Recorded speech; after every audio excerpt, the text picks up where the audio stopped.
Assalamualaikum warahmatullahi wabarakatuh. Perkenalkan, nama saya Aditya Sataraya, kelompok 12 dari kelas Etika Profesi K. Oke, pada kesempatan kali ini saya akan menjelaskan tentang profesi yang ingin saya tempuh setelah lulus dari Universitas Brawijaya.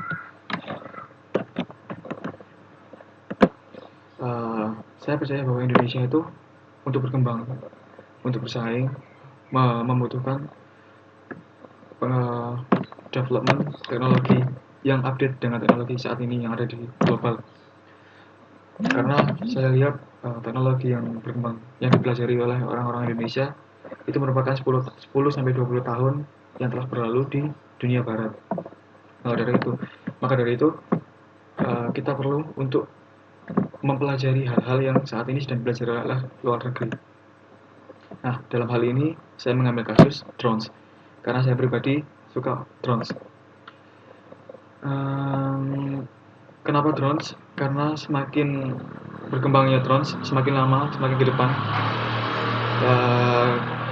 campur tangan manusia itu harusnya semakin berkurang, bukan semakin bertambah. Nah, karena semakin sedikit campur tangan dari manusia, maka semakin sedikit kesalahan dan semakin efisien.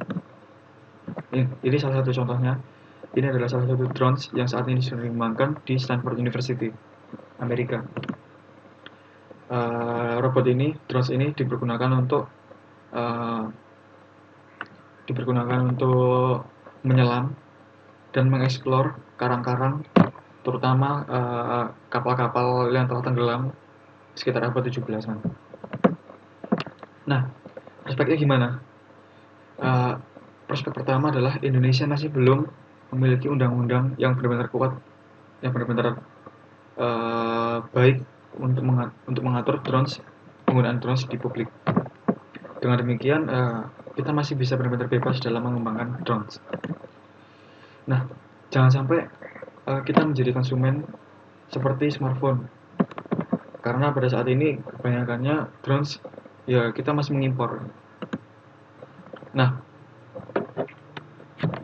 ada beberapa hal penting terkait dengan drones yang perlu kita garis bawahi, antara membangun drones dan membuat drones bekerja untuk melakukan sebuah task. Pada umumnya saat ini drones cuma sebatas digunakan sebagai kamera, tapi kedepannya prospek drones sih benar-benar bagus. Nah, ada dua hal. Pertama, membangun drones. Membangun drones itu berbeda dengan membuat drones untuk melakukan suatu hal yang kita inginkan. Pembuatan drone sendiri membutuhkan pengetahuan embedded system terkait sensor yang dimiliki oleh drone. Jadi untuk mencapai kesetimbangan antara sensor-sensor gyrocopter dan sebagainya, itu memerlukan codingan untuk embedded system seperti Arduino dan Raspberry Pi.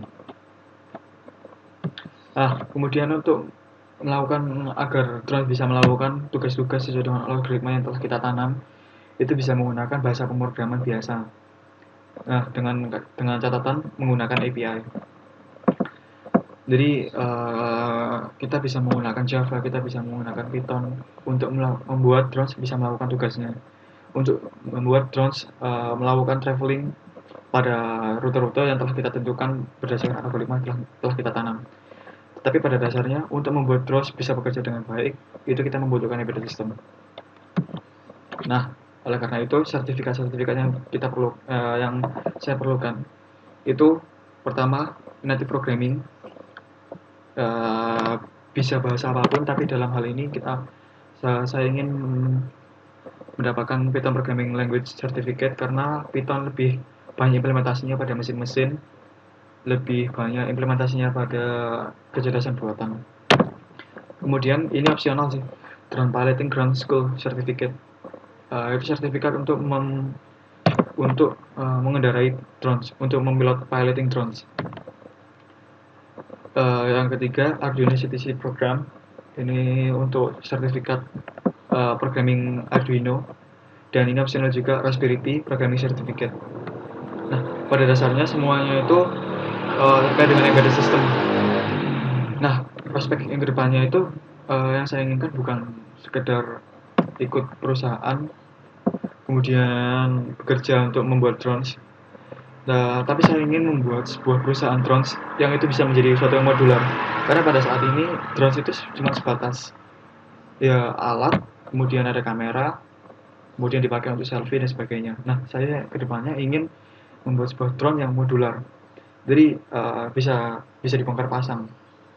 Katakanlah, oh drone ini saat ini digunakan untuk spying atau untuk kamera. Besoknya bisa digunakan, tinggal diganti beberapa modul, kemudian bisa digunakan untuk kurir seperti yang digunakan oleh Amazon. Kemudian spesifikasinya katakanlah untuk menghemat daya menggunakan, katakanlah diganti dengan baling-balingnya lebih gampang, lebih simpel, atau dengan daya lebih kecil untuk menggunakan kamera misalkan. Jadi harapannya drones itu saya harap bisa seperti komputer. Jadi dengan pengetahuan penggunanya, maka penggunanya juga bisa mengeksplor untuk mencapai titik optimal bagaimana sih memanfaatkan drone itu. Sekian, terima kasih dari saya. Assalamualaikum warahmatullahi wabarakatuh.